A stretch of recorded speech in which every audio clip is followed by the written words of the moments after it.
Hi, I'm Cara Graver at the Cob Studio, and I'm here to show you how to knit tightly using Continental Knitting. So normally when you do the Continental knitting, you wrap it around your little finger once and then have it come from your index finger.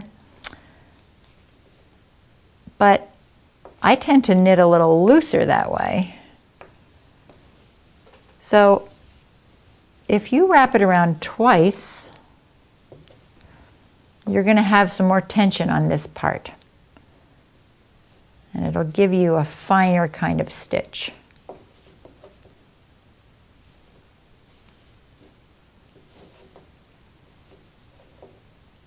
It's a little harder to have it slide off of your little finger to feed into your row, but it does accomplish that goal of having your knitting a little bit tighter.